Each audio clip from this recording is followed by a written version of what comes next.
abençoado com aquilo que o Senhor separou para os nossos corações, para o nosso entendimento.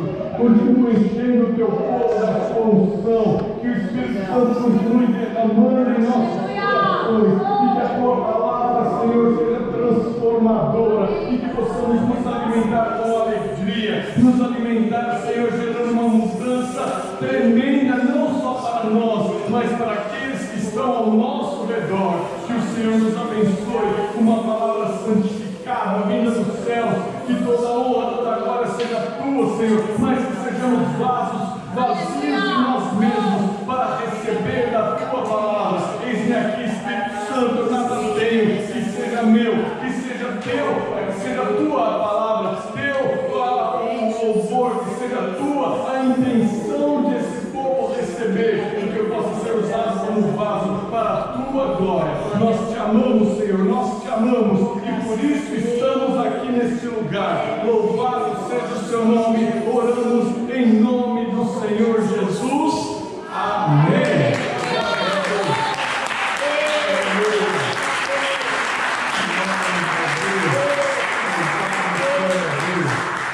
Boa noite, povo de Deus. Paz seja convosco. Amém. Glórias a Deus. Antes de se assentar, abra a tua Bíblia no livro de Números. Você vai passar Gênesis, Êxodo, Levítico, Números. Capítulo 12.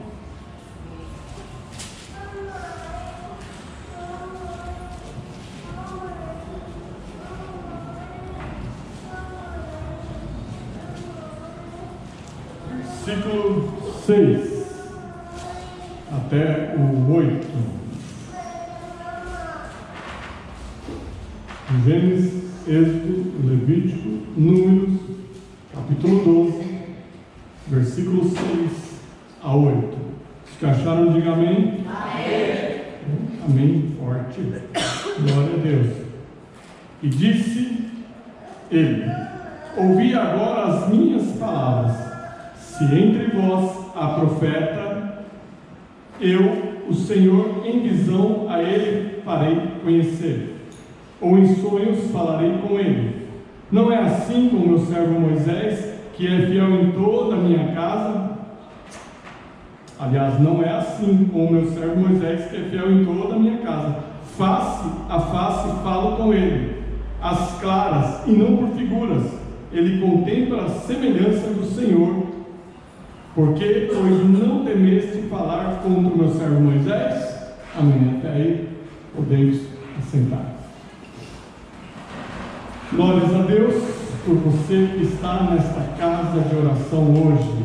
É bom ver o seu rosto, bom fotografar para guardar, né? Se você não viu ainda, tem uma página do Facebook, Primeira Igreja Evangélica Quadrangular em Vila Maria, com as suas fotos lá, a foto da igreja. Essas fotos foram tiradas hoje, estão lá já, ao mesmo tempo que fui tirando, já fui mandando, para você poder fazer propaganda da igreja que você serve, mostrar para os seus amigos: olha, é aqui que eu congrego, convidá-los a receber da palavra de Deus, porque você é íntimo do Pai. Você veio na casa do, como as crianças falam, papai do céu. É neste lugar que você está, na casa do papai do céu. A igreja é o que de Jesus? A noiva do Cordeiro. A igreja é a noiva que o Cordeiro virá buscar, e vai vir procurando uma igreja sem mancha, sem mácula, nem ruga, que era uma noiva perfeita. E essa noiva, ela só é aperfeiçoada pelo sangue de Jesus, só é aperfeiçoada pelo mover do Espírito Santo dentro dos corações. Quantos estavam na quinta-feira aqui? Glória a Deus, bastante de vocês estavam presentes na quinta-feira. E nós falamos a respeito de ter a nossa vida transformada por Jesus Cristo, ter a nossa vida lavada e purificada pelo sangue do Cordeiro, e também ter a nossa vida transformada modificada pela presença do Espírito Santo. Então hoje eu gostaria de falar com vocês, se for para dar um tema, eu diria que o tema desta mensagem é íntimos do Pai, íntimos do Cordeiro, ou seja, intimidade com Deus, porque é importante que saibamos o que fazemos nesse lugar.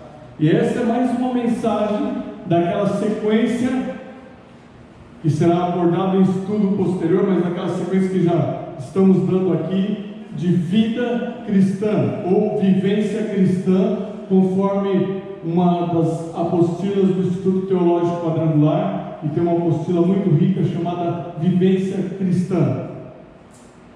E eu extraí muitas destas coisas da palavra de hoje, desses estudos, dessas passagens bíblicas que estão nessa apostila, porque eu achei um assunto que eu lecionei aos alunos do Instituto Teológico Quadrangular, e eu acho muito rica. Eu penso que, no meu modo de ver, a primeira apostila, a primeira matéria que deveria ser dado aos alunos que fazem teologia, aos crentes recém-chegados, aos crentes velhos em momento de estudo, a primeira matéria que precisamos aprender quando recebemos o Senhor Jesus é a vida com Cristo, a vivência que temos como cristãos. Vivência cristã é aquilo que vai fazer você entender e caminhar e prosseguir na caminhada rumo aos céus. Porque senão a tendência nossa é bloquearmos, ou desanimarmos, ou deixarmos pedras tomarem o lugar do nosso caminho e rumo em direção à salvação. Porque no caminho da igreja, no caminho como noiva do Cordeiro, no caminho da salvação, nós vamos ter constantemente um inimigo. A Bíblia diz que o diabo é nosso adversário, e ele vai constantemente tentar bloquear, impedir, atrasar, fazer voltar atrás, desistir, desviar do caminho, porque esse caminho que nós estamos é um caminho bem largo, espaçoso e tranquilo. É assim? Não. O caminho que leva a gente à salvação, como é que ele é? Estreito. Ele rala o ombro. Tem horas que além de estreito na sua largura, também é na altura, você tem que se curvar. E tem hora que o suficiente, se curvar não é o suficiente, você tem que se prostrar e tem que colocar a cara no pó para poder passar por algumas tribulações. E a Bíblia diz que em todo o tempo nossa vida seria um mar de rosas. No mundo tereis aflições. Mas no caminho estreito, no mundo em que temos aflição, qual é a promessa do Cordeiro? Qual é a promessa do noivo? Estarei convosco. Quando? Estarei convosco. Agora, para quem está escutando a gravação, escutar. Estarei convosco todos os dias. Não vai dar a impressão que a igreja está vazia. O pastor está filmando sozinho, né? Estarei convosco todos os dias, até a consumação dos séculos. No mundo tereis aflições, mas tende bom ânimo. Esse Senhor nos ensina a viver uma vida que nós chamamos de vida cristã, de vida semelhante à vida de Cristo, de vida transformada rumo à salvação. E é sobre essa intimidade que nós precisamos aprender, para que o nosso inimigo não roube a tua vitória, para que o inimigo não roube a tua bênção, para que o inimigo não roube a tua satisfação, porque apesar do caminho ser estreito, ele leva a vida eterna com Deus. Apesar de termos aflições, temos a promessa da permanência de Jesus conosco. Apesar de tudo aquilo parecer que às vezes esmaga a nossa vida cristã, nos faz viver de fé em fé, de glória em glória, sabendo que um dia chegaremos a uma estatura, ou seja, a um determinado momento que seremos conhecidos como varões perfeitos. Quando é isso? Quando estivermos na glória, com o corpo glorificado, na presença de Deus, onde não há choro, não há tristeza, não há desânimo, não há derrota, aonde o Senhor dominará com alegria sobre todos nós, e nós seremos servos purificados pelo sangue do Cordeiro todos os dias da eternidade. Glória a Deus. Quando nós lemos lá em Números, talvez você passe, mas o que tem a ver com o que nós lemos? E coisa terrível é ler algo e pregar outra, né? Uma mensagem que fica sem pé nem cabeça, sem começo, meio e fim. Isso é difícil, mas não estamos aqui para perder tempo. Você não está aqui para perder tempo, eu não estou aqui para perder tempo. Portanto, tudo aquilo que está sendo falado está baseado na palavra de Deus, porque a vida cristã tem este livro como manual de conduta.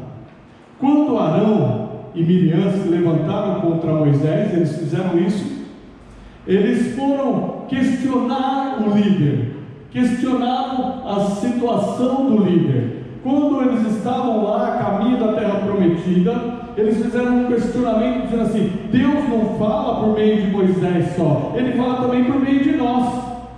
O texto diz que Deus ouviu a palavra dos dois, chamou os dois, Arão e Miriam, na presença de Moisés, na porta do tabernáculo, e o Senhor responde àqueles revoltosos.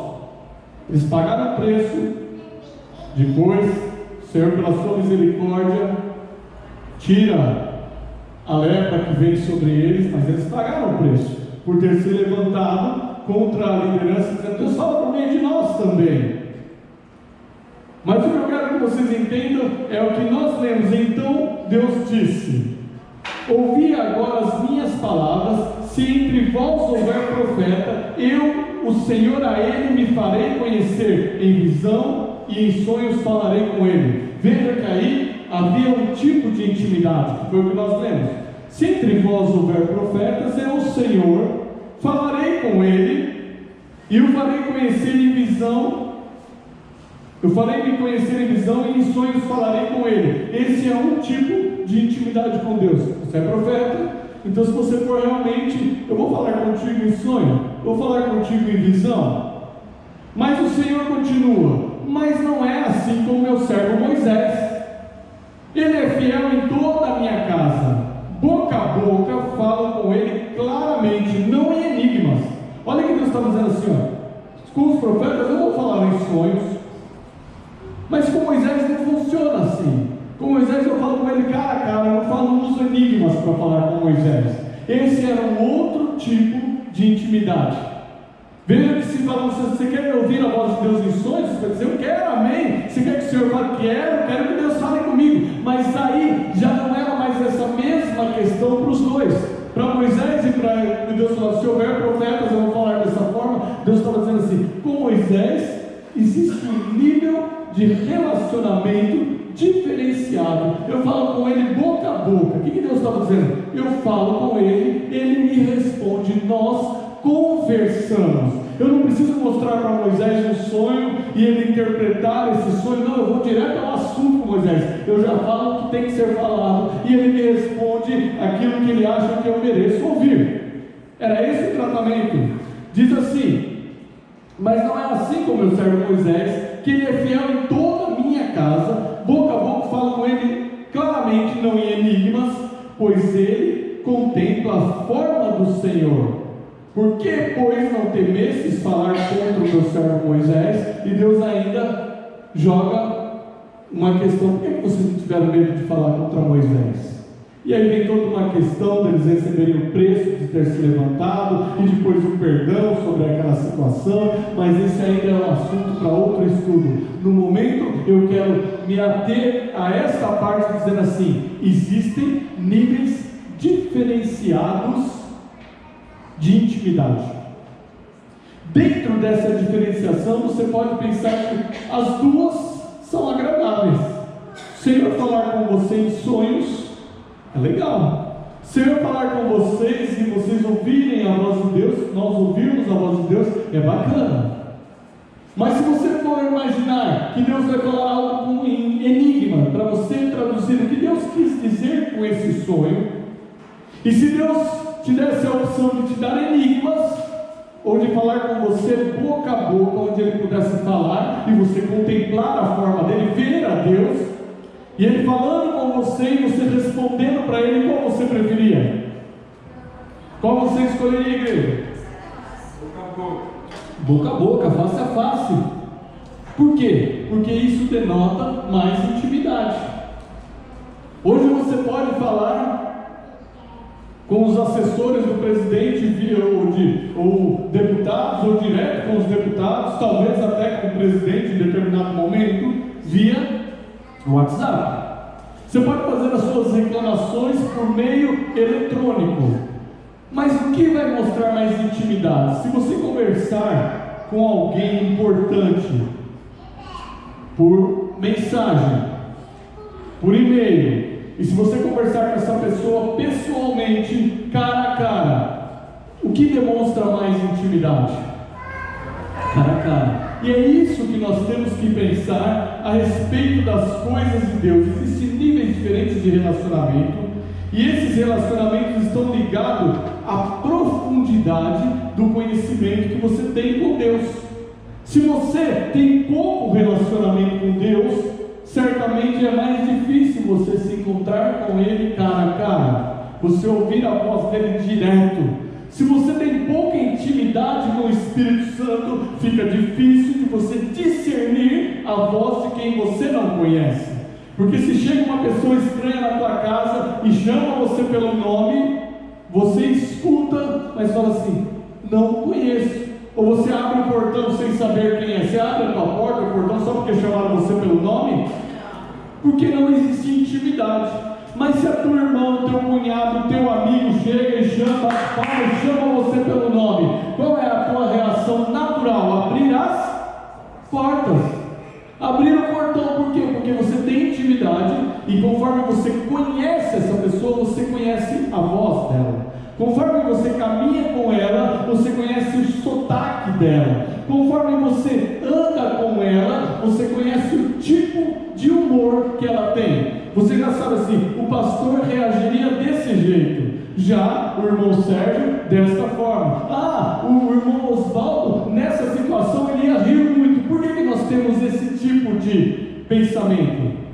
Porque nós conhecemos as pessoas e sabemos discernir, ou imaginamos qual seja a reação dela.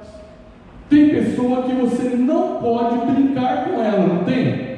Por mais bacana que ela seja, você sabe que ela tem um pavio curto e uma provocação de brincadeira, claramente uma brincadeira, faz com que ela exploda. E tem pessoas que você sabe que ela está aguardando que você faça uma piada, uma situação dela mesmo, porque ela está pronta a rir junto com você, mesmo que isso seja a respeito dela. Não é assim? O que é isso? São níveis de intimidade que fazem você reconhecer e identificar quem é o seu próximo. Você consegue identificar a voz do Espírito Santo falando com você? Você consegue identificar quando Deus diz para você sim, ou não, ou para? Ou você consegue identificar quando o silêncio vem de Deus, ou se é um bloqueio feito entre você e Deus através do pecado? Esta é a diferença. Entender o nível de relacionamento que você tem com Deus.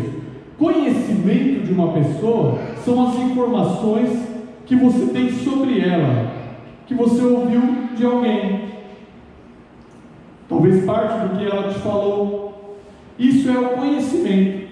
Mas no relacionamento é quando todas as informações sobre essa pessoa são passadas por ela mesmo. Porque no relacionamento, o que diz a respeito de casamento? Um ditado antigo diz que temos que comer o que para conhecer a pessoa? Um saco de sal. Lembra desse ditado? Você só conhece a pessoa quando você comer um saco de sal junto com ela. Nunca ouviu? Não vem pagar de novinha não, viu?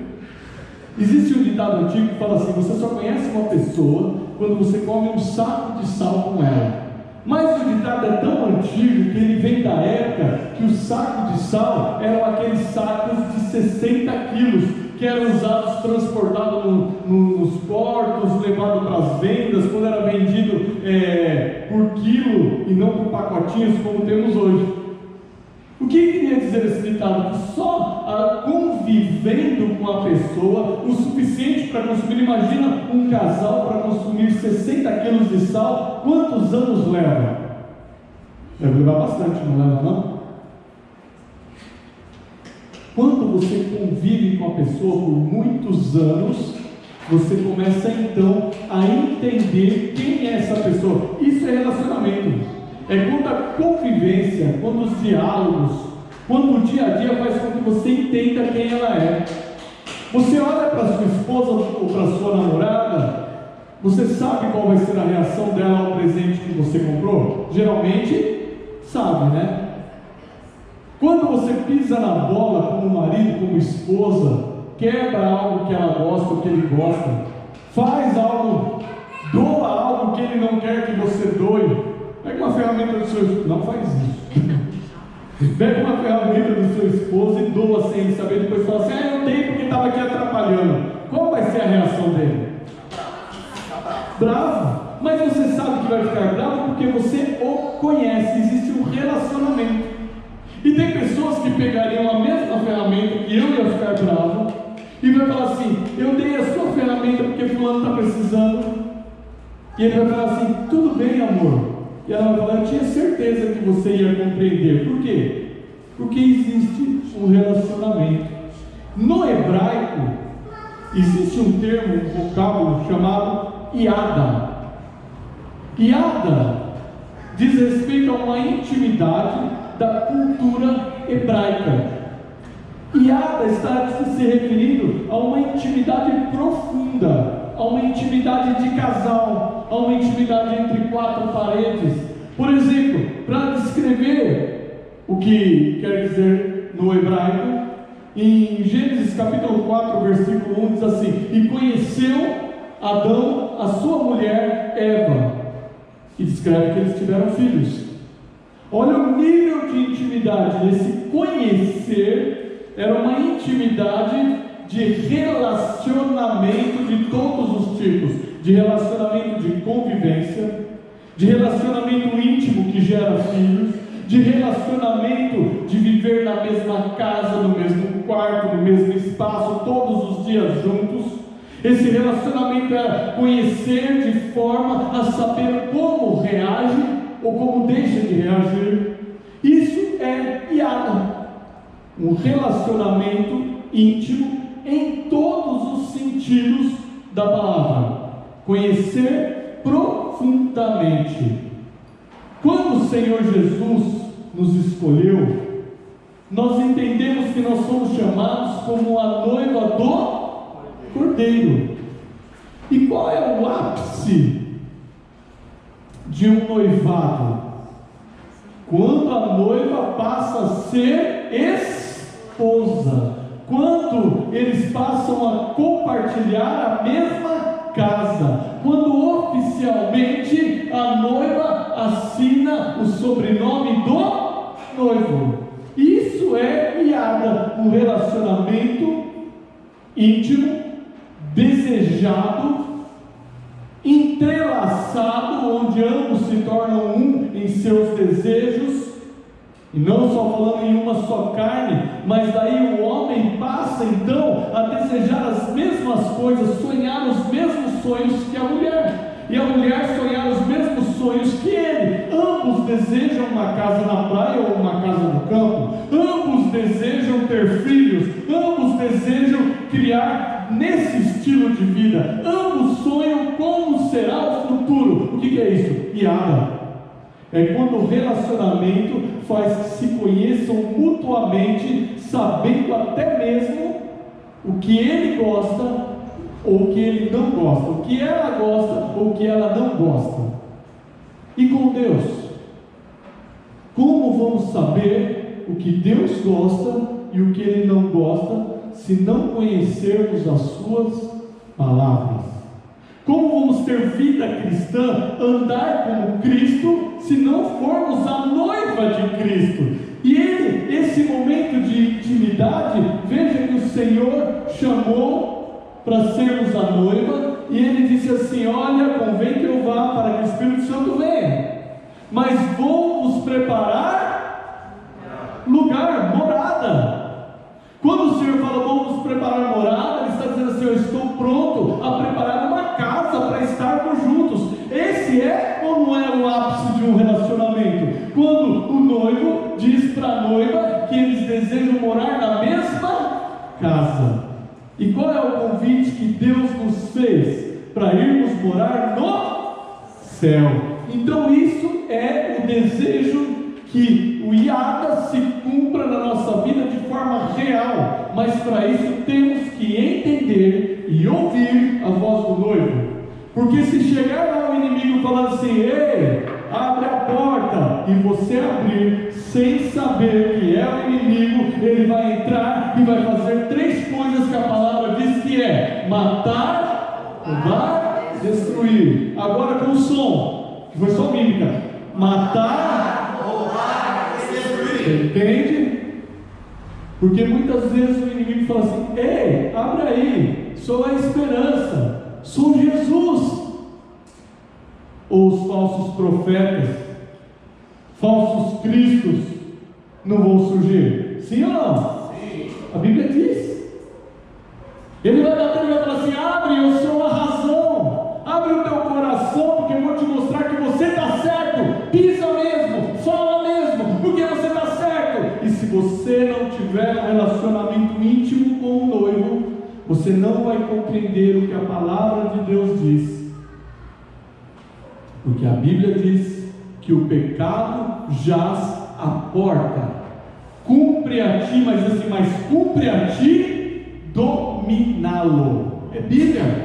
E se você não conhece, não sabe distinguir a voz do noivo e do tentador, você corre o risco de abrir a porta para uma pessoa errada. E para distinguir a voz, você tem que caminhar com ele, tem que andar com ele, tem que escutar a voz dele sussurrando, tem que escutar a voz dele gritando pelo teu nome, tem que escutar a voz dele normal, dizendo: filhinho, eu te amo e quero estar contigo. Tem que compreender a doce voz do Espírito Santo, porque o Senhor também diz que Ele vai bater na tua porta. Ele diz assim: eis que estou à porta e bato. Se alguém ouvir a minha voz, isso é relacionamento. Se alguém ouvir a minha voz e abrir a porta, entrarei e serei com ele, e ele comigo. Isso é relacionamento, não é só de um. Cearei com ele, vou jantar com ele, vou almoçar com ele, vou comer com ele, vou celebrar com ele, e ele vai fazer a mesma coisa comigo. Porque quando o namorado se desilude da namorada, o clima fica ruim. Ele senta com ela e começa a conversar, ou não está nem a fim de conversar, e ela começa a querer contar o dia, e contar como é que foi, e ela vai falar assim: aconteceu, aquela menina, e não sei o que, coisa de mulher, ele vai começar a falar, e ele vai estar olhando para a cara dela assim, pensando: o que eu estou fazendo aqui? Como eu vou dizer para ela que eu não gosto mais, que eu não quero mais, que eu preciso terminar esse namoro? E de repente, quando ele consegue dizer algo, ou então ela percebe e fala assim: você não está ouvindo nada do que eu estou falando. O que eu falei? Não, eu ouvi. Então repete. Não sabe repetir. Porque não há uma cumplicidade, houve um desvio de interesse, não são os mesmos sonhos, portanto não podem morar na mesma casa, não podem repartir os mesmos desejos, porque há um distanciamento onde o que um fala não é interessante para o outro. A gente ouve falar muito a respeito de pessoas que namoram com outras.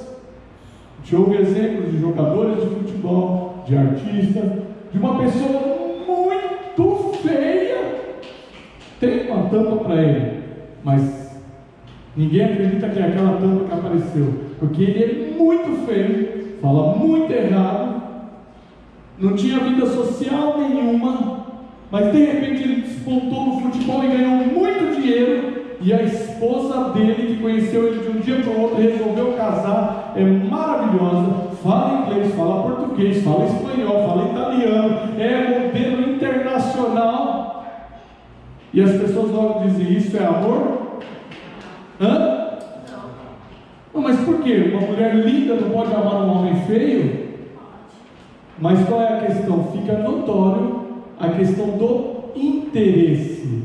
Ela vai ouvi-lo porque ela quer receber em troca a finança que ele pode proporcionar para ela. Isso significa que tem os mesmos sonhos? Então muitas vezes a modelo linda somos nós, que olhamos para Deus como se Ele fosse feio e desinteressante dos sonhos dele para conosco, para o relacionamento, mas queremos a bênção que Ele pode dar. Isso está certo diante de Deus?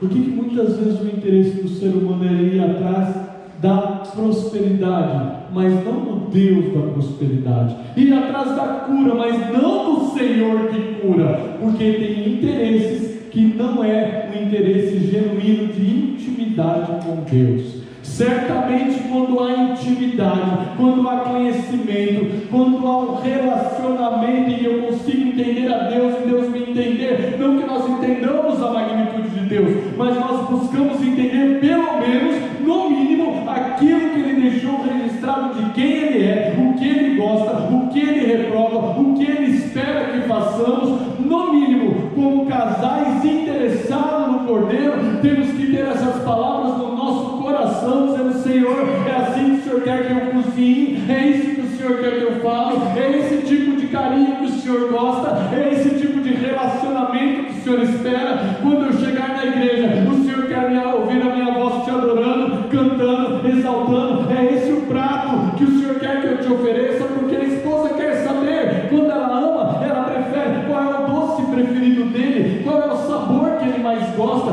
qual é a cor que ele prefere, é um vestido estampado ou é liso, é um sapato bicudo com a ponta quadrada. Ela se interessa pelos detalhes, porque ela ama a pessoa, e o Senhor espera que nós nos interessemos pelos detalhes da vida dele para nós e da nossa para com ele. Isso é vida cristã. Você pensa no que Deus espera de você, igreja, você pensa no que o noivo espera da igreja como noiva. Qual é a veste que ele espera? Qual é o tratamento? Qual é o tipo de adoração? Ele espera que, como o noivo passa a mão no rosto da noiva, ele espera que a igreja erga as mãos, que a igreja adore, que a igreja glorifique, que ele seja santificado através dos elogios que saem da sua boca.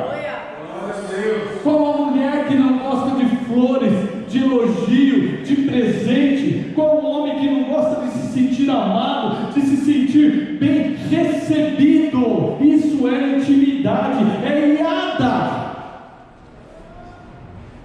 Vem do grego, do hebraico. Iada significa que o Senhor espera que a igreja saiba se relacionar com Ele. Relacionamento é quando as informações sobre aquela pessoa são recebidas dela mesma. É uma fonte confiável. De tanto começar junto, eu sei a reação. De tanto caminhar junto, eu sei o que ela quer. Esse é o comparativo da forma que devemos conhecer ao Senhor. Não por acumular informações sobre Deus, mas por conhecê-lo profundamente. O iada, o relacionamento verdadeiro, o relacionamento íntimo com o Pai, não vem porque você acumulou informação. Eu ouvi que Deus é assim. Não, eu sei que Deus é assim. Ah, Deus gosta disso. Como é que você sabe que Deus quer um adorador? Ah, porque o pastor disse, você tem que saber. Porque quando você adora, você tem que se sentir próximo a Deus, junto a Deus, juntinho com Ele. Quando você adora, você precisa sentir um abraço do Espírito Santo na tua vida, para você dizer assim: eu sei que adorar é importante para Deus, porque todas as vezes que eu ergo as minhas mãos, todas as vezes que eu glorifico, eu sinto a presença do noivo sobre a minha vida. Aleluia! Aleluia!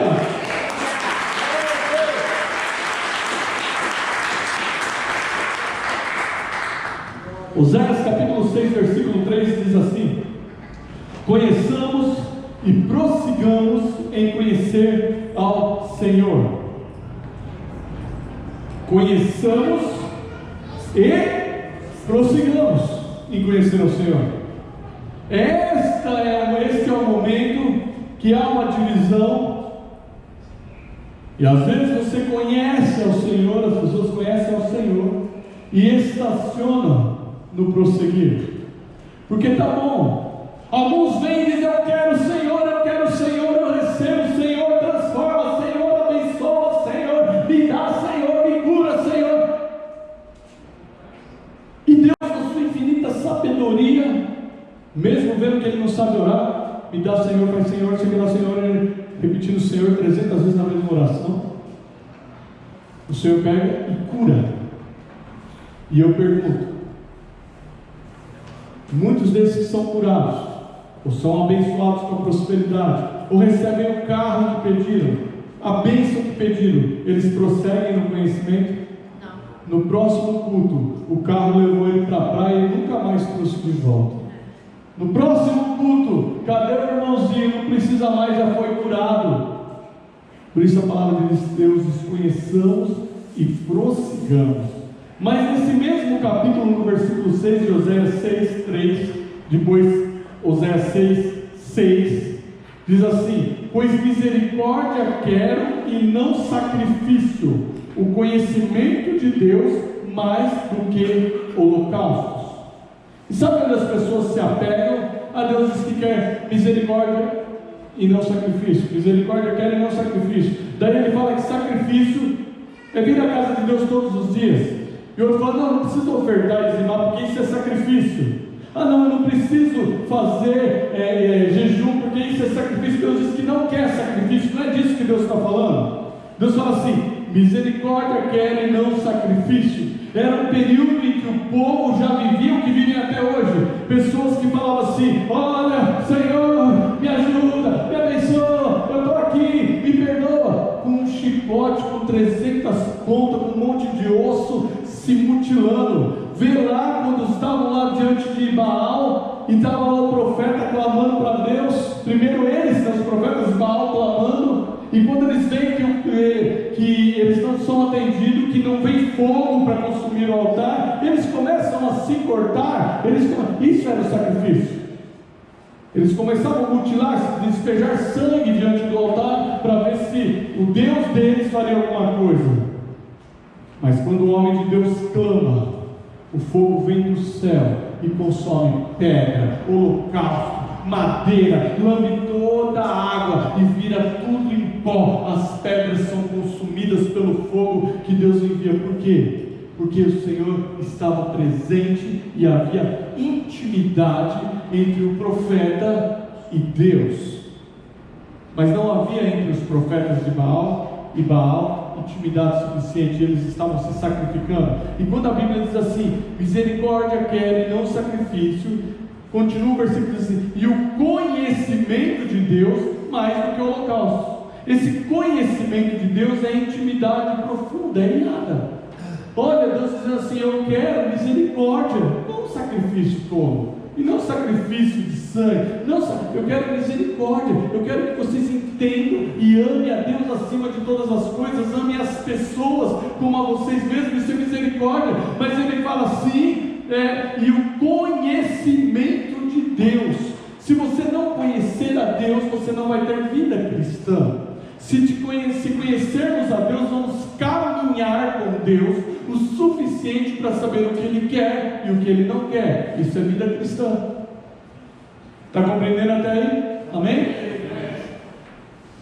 1 Pedro, capítulo 3, versículo 18, na primeira parte do versículo, 2 Pedro, capítulo 3, versículo 18, parte A do versículo, diz assim: antes crescei na graça e no conhecimento do nosso Senhor e Salvador Jesus Cristo. Antes que crescei na graça e no conhecimento. E intimidade. Crescer na graça e no conhecimento. Se eu não conheço, eu não tenho certeza de que haverá um sucesso no casamento. Qual é o nome que se dá ao processo antes do noivado? Namoro. Antes do noivado vem o namoro. Após o namoro vem o noivado. E depois do noivado o... Agora as pessoas que namoram, noivam e casam têm mais oportunidade de ter sucesso do que aquelas que se casam logo de cara? Sim ou não? Sim. Mas por que não? Não que não possa dar certo, eu entendo esse ponto de vista. Mas eu pergunto, o que há de diferente entre o que namora, noiva e casa com aquele que casa? O quê? Conhecimento. A intimidade de relacionamento, de entender o que ela gosta, como ela é. Algumas pessoas falam assim, se eu soubesse que ele era tão agressivo, mas fala isso depois que os olhos estão desse tamanho, a boca sangrando, se eu soubesse que ele era tão agressivo, eu não tinha casado. Se tivesse namorado e dado um tempo, ia saber que ele era agressivo? Ia, porque dificilmente consegue se manter uma máscara por tanto tempo. Às vezes, tornam-se agressivos porque dão lugar a Satanás no decorrer dos anos. Esse é um outro caso. Mas muitos casamentos não aconteceram porque o conhecimento antes do casamento livrou aquela moça ou aquele moço de cair em uma armadilha, não é verdade? O Senhor quer te livrar do inferno, e para isso é necessário que você conheça a Deus, conheça a Jesus Cristo, o noivo da igreja. 1 Pedro 3,8 fala, 2 Pedro 3,18, perdão, antes crescei na graça e no conhecimento. Isso refere-se à intimidade de nosso Senhor e Salvador Jesus Cristo.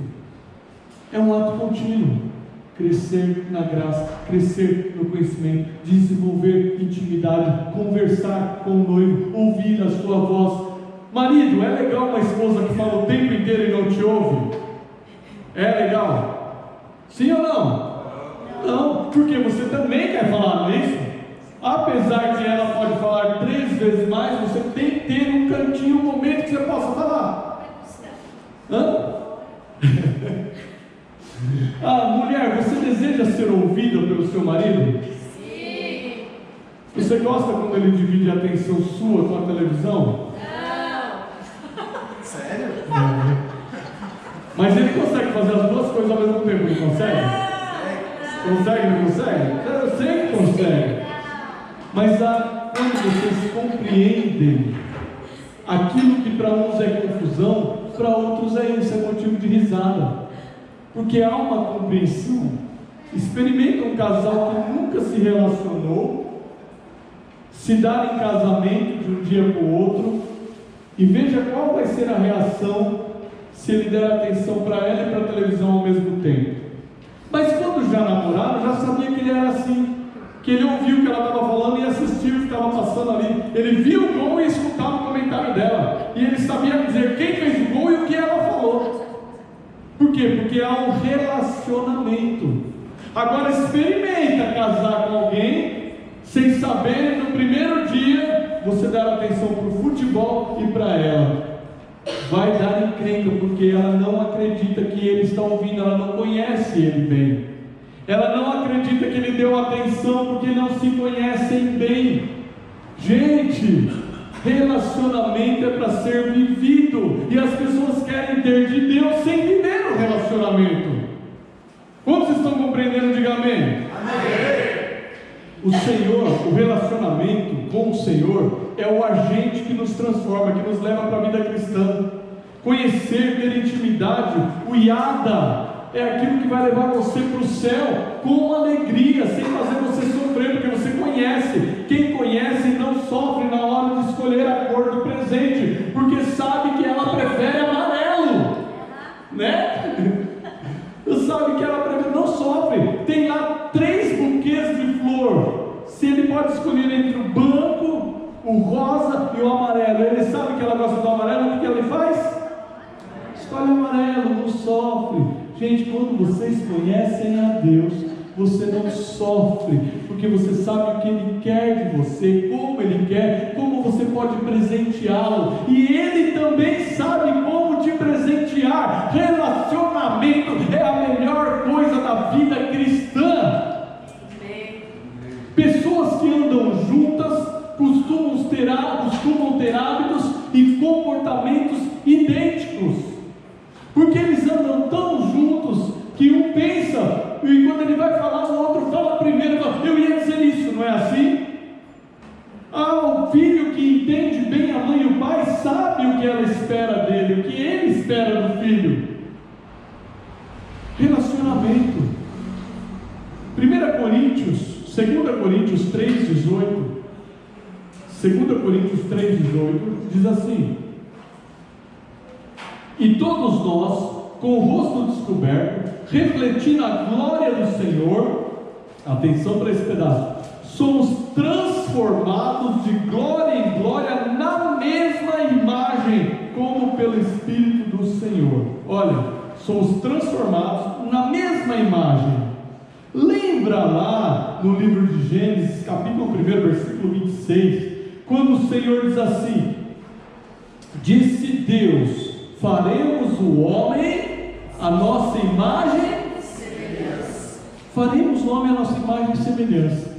E em determinado momento o demônio entra na vida da pessoa, o pecado entra na vida do ser humano, e essa imagem e semelhança de Deus, ela é distorcida pelo pecado, pela desgraça, a ausência da graça de Deus, e ele é distorcido, e a imagem e semelhança já não se parece mais com o Pai, já está deturpado, já está desenhado, já está distorcido, já está mutilado. O pecado fez crostas como aquelas pedras que nós vemos beira em algumas ilhas, e ela está tão cheia de conchas, de caramujos, de outras coisas, que não aparece mais a rocha, só aparece ali aquele monte de crustáceos grudados. Você não vê mais a cor acinzentada da rocha, você só vê aquela capa. Você não fala é uma rocha, você sabe que é uma rocha.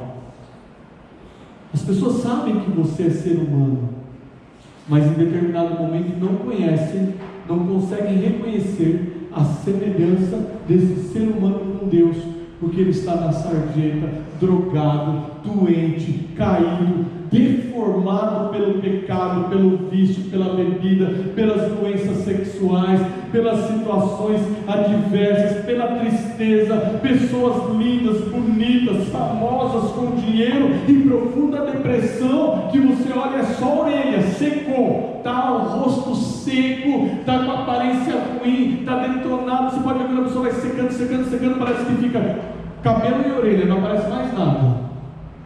Mas por quê? Porque está distorcido da criação original. Mas quando em Coríntios o apóstolo Paulo está falando, ele fala assim: e todos nós, com o rosto descoberto, refletindo a glória do Senhor, ou seja, já se parecendo com o Senhor, refletindo em nós, na nossa vida cristã, no nosso caminhar, nas nossas atitudes, refletindo a glória do Senhor, somos transformados de glória em glória. Está dizendo que hoje você faz a vontade de Deus e brilha como o Senhor, amanhã você resiste ao pecado e brilha mais como o Senhor, e depois você glorifica a Deus e brilha mais como o Pai também brilha, e depois você glorifica e brilha mais, e você ora e brilha mais, e você jejua e brilha mais, e você diz não para o pecado e brilha mais, e vai crescendo. E a Bíblia diz, refletindo a glória do Senhor, somos transformados de glória em glória na mesma imagem, como pelo Espírito do Senhor.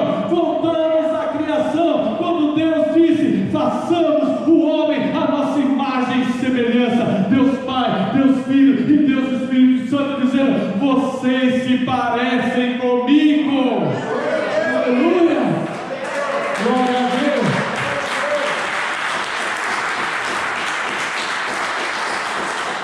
Gente, vocês já viram casais que são tão cúmplices, gostam tanto das mesmas coisas, que até a aparência do marido parece que é a mesma da esposa, que algumas pessoas falam assim: achei que eram irmãos.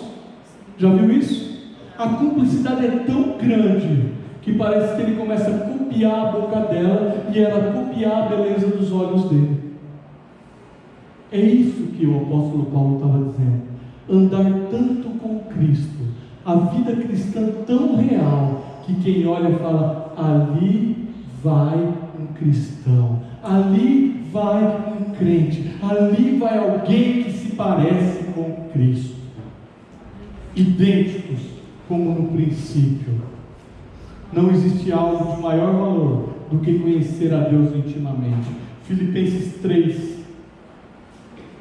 o versículo 10 diz assim: desejo conhecer a Cristo e o poder da sua ressurreição.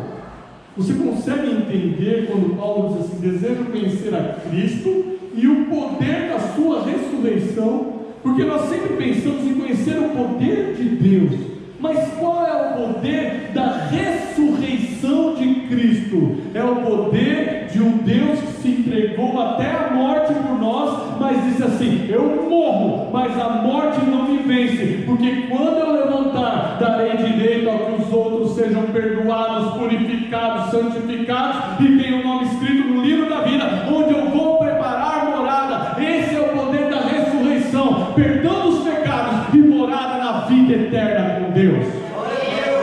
Desejo conhecer a Cristo, o poder da sua ressurreição e comunhão dos seus sofrimentos, ou seja, sentir o que Cristo sentiu. Por quê? Porque tanto amor, porque tanto sofrimento, porque cruz, porque coroa de espinho, porque chibatada, porque sede de tomar vinagre, porque lança nas suas costelas, porque ter as mãos pregadas, porque morrer numa cruz. Isso foi a santificação pela qual ele passou, para que nós não precisássemos. Aliás, esse foi o sacrifício pelo qual ele passou, para que nós tivéssemos santificação. E Paulo diz: em conhecer a comunhão dos seus sofrimentos, conformando-me com a sua morte. Porque ele fala conformando-me, para dizer assim: quando eu entendo que Cristo morreu por mim, e eu me conformo dizendo: ele não fez isso à toa. A morte de Cristo mudou a minha vida, a morte de Cristo mudou a tua vida, e é isso que Paulo falava: eu vou me conformar, porque eu sei que isso foi para minha salvação, isso foi para me dar morada na vida eterna com Deus. Eu vou me conformar, porque eu vou compreender que Deus não fez isso em vão, e eu vou fazer valer aquela morte. Eu vou dizer: Senhor, eu rejeito o pecado, porque foi por isso que tu fostes para a cruz. Eu quero ter vida cristã, porque por isso o Senhor morreu por mim. Eu vou dizer não ao mundo, porque o Senhor morreu para que eu pudesse dizer assim: e eu não quero mais pecar, porque hoje Cristo vive em mim. Aleluia!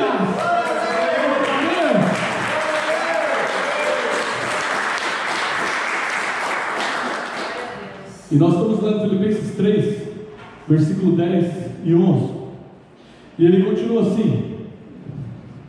Eu vou até ler novamente: desejo conhecer a Cristo, o poder da sua ressurreição, a comunhão dos seus sofrimentos, conformando-me com a sua morte, para ver que se de alguma maneira eu possa chegar à ressurreição dentre os mortos. Paulo dizia assim: olha, eu vou compreender e fazer valer, para que quando chegar o dia e Cristo voltar a me buscar, quando eu levantar do túmulo, eu possa adentrar o reino dos céus. Isso é fazer valer.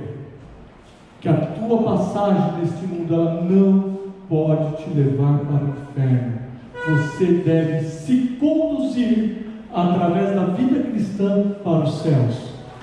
Você se conduz aos céus.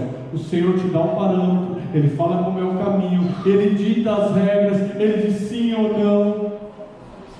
Já viu aquela brincadeira que vendam alguém e colocam a tal da pichorra, lá pelo menos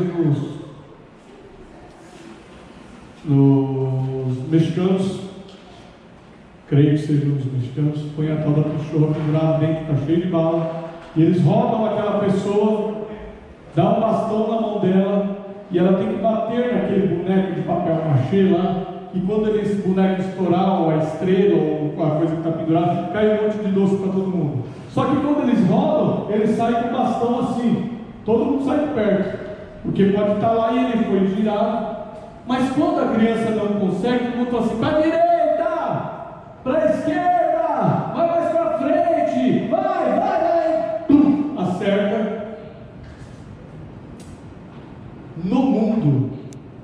Muitas vezes o pecado nos segue e Deus começa a falar assim: vai mais para a direita, a cruz está mais para a esquerda, segue adiante, ouve a minha voz, eu estou batendo na porta, abre a porta, porque eu vou entrar e quero cear contigo.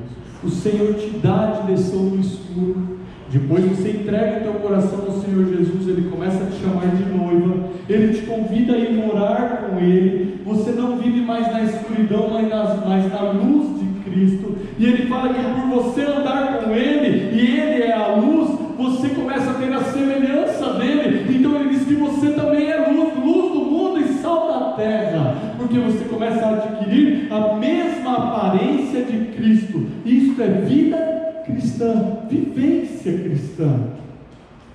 Como que podemos conhecer a Deus? É possível a gente conhecer a Deus, sim ou não? Sim. Porque negar que nós podemos conhecer a Deus é negar a Bíblia. A Bíblia diz que nós podemos, que nós devemos conhecer a Deus, que devemos conhecer a sua palavra, porque o povo erra porque não conhece a sua palavra. Errais por não conhecer as Escrituras. É verdade. Não existe relacionamento sem investimento de tempo, e tempo de qualidade. Existe relacionamento sem investir tempo? Existe? E esse tempo pode ser meia boca? O marido casa e fala assim: uma vez por mês eu venho aqui, a gente conversa, janta, dorme junto. Isso é relacionamento? Mas e o namorado que fala assim: tá bom, vamos namorar, eu te conheci pela internet, a gente vai continuar pela internet, e depois a gente faz um casamento pela internet. Isso é relacionamento? Tem que ter investimento de tempo. Pode conversar pela internet? Pode, mas tem que conversar pessoalmente, tem que ter um olho no olho, tem que ter alguém que ouve e o outro fala, e depois inverte, o outro fala e aquele ouve. Isso é relacionamento. E por que só nós temos que ficar falando para Deus que a gente quer, e quando Deus diz o que Ele quer,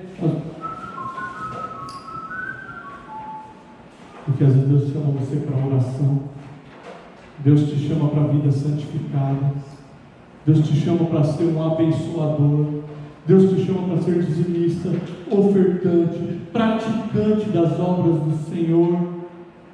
Não é só Ele que quer falar, Ele deseja ser ouvido, mas Ele quer falar, mas Ele também quer que você fale. Por que algumas pessoas não conseguem orar? Se você não investir um tempo de qualidade no seu relacionamento com Deus, você não vai aprender a ouvir a voz do noivo, e quando o inimigo bater na tua porta, você vai abrir achando que é o noivo. Ele quer falar, mas Ele quer ser ouvido. Porque coisa chata é quando a mulher fala e o marido finge que ouve. Quando o marido fala e a mulher finge que ouve. E quando você fala, você deseja ser ouvido. Isso é relacionamento. Deus quer te ouvir também. A Bíblia diz: a sanguessuga tem dois nomes: a saber, dá.